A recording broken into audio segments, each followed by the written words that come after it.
सिक्छु, सिकाउँछु, सिकाउँदै जानेछु। यस्तै यस्तै कुराहरू सिक्नको लागि तपाईँ मेरो च्यानलमा नयाँ हुनुहुन्छ भने प्लिज लाइक, कमेन्ट, सब्सक्राइब।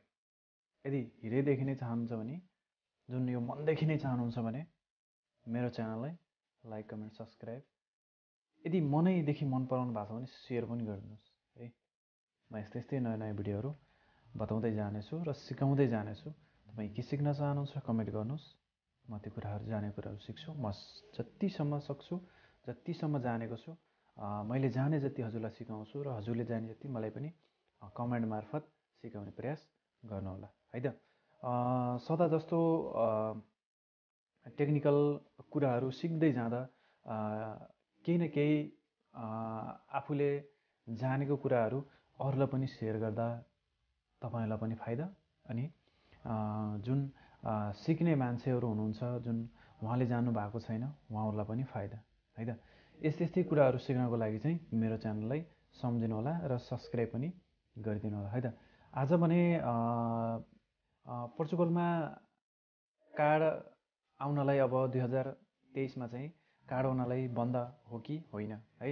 अनि अहिलेको सम्मको जुन यहाँ चेन्ज रुल रेगुलेसन चेन्ज भएको छ कि भएको छैन भन्ने कुरालाई म तपाईँ समक्ष फुल्ली रूपमा जानकारी दिनको लागि म उपस्थित भइसकेको छु। मेरो च्यानललाई स्किप नगरिकन अन्तिमसम्म हेर्नुभयो भने तपाईँले केही न केही कुराहरू सिक्नुहुन्छ है त।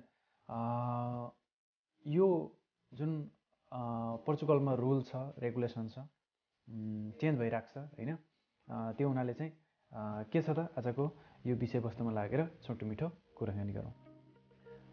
तपाईँ जस्तै मान्छेहरू मैले कमै देखेको छु कि सिक्ने कुराहरू सबभन्दा पहिला तपाईँले सर्च गरी युट्युब हुँदै क्रोम ब्राउजर हुँदै र विभिन्न वेबसाइटहरूबाट चाहिँ तपाईँले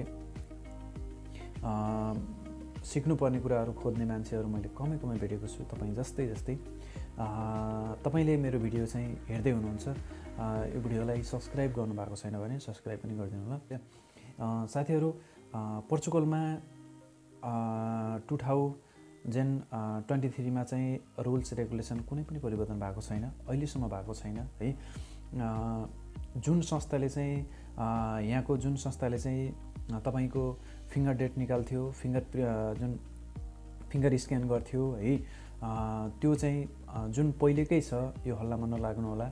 यहाँनिर चाहिँ त्यस्तो रुल्स रेगुलेसन केही पनि चेन्ज भएको छैन। 2022देखि लिएर 2021 आउने बेलासम्म चाहिँ कुनै पनि रुल्स रेगुलेसन अहिलेसम्म चेन्ज भएको छैन। र जुन संस्थाले पहिले काम गर्दै आइरहेको थियो त्यही संस्थाले नै गरिरहेको छ। जुन जिएनआरमा जाने भन्ने हल्ला थियो, त्यो हल्ला चाहिँ अहिले एकदम जुन बाहिरी जुन ग्राउन्डबाट आएको थियो त्यो ग्राउन्डमै सीमित छ, चेन्ज भएको छैन है। कुनै रुल्स रेगुलेसन चेन्ज भएको छैन। तपाईँ ढुक्कसँग एकदम सहज र सरल तरिकाले आउनुहोला, सहज तरिकाले आउनुहोला। अहिलेसम्म रुल्स रेगुलेसन केही पनि चेन्ज भएको छैन। तपाईँ आउँदा हुन्छ। यहाँको जुन टिआरसी छ, यहाँको जुन पासपोर्ट छ, बिस्तारै आफ्नो सङ्घर्षलाई अगाडि बढाउँदै गएर लाइफ सेटल गर्नुहोला भन्न चाहेँ होइन। त्यो भएर साथीहरू, पोर्चुगलमा कुनै रुल्स रेगुलेसन चेन्ज भएको छैन। ढुक्क हुनुहोस्, तपाईँको टिआरसी बन्छ, तपाईँको कागजपत्र बन्छ र तपाईँको जुन पासपोर्ट पनि बन्छ है।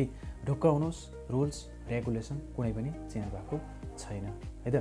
आजको भिडियो तपाईँलाई कस्तो लाग्यो? जस्तो लाग्यो त्यस्तै सुझाव सल्लाह प्रतिक्रिया दिन नभुल्नुहोला। म यस्तै जानकारीमूलक भिडियोहरू तपाईँलाई दिँदै जानेछु। मेरो च्यानलमा नयाँ हुनुहुन्छ भने प्लिज सब्सक्राइब चाहिँ गरिदिनु होला, लाइक गरिदिनु होला। मनैदेखि मन पराउनु भएको छ भने पनि सेयर चाहिँ गरिदिनु होला है त भन्दै तपाईँलाई यो भिडियो कस्तो लाग्यो? जस्तो लाग्यो त्यस्तै कमेन्ट गर्नुहोला भन्दै आजको यस भिडियोबाट बिदा हुन चाहन्छु। हस्त, नमस्ते।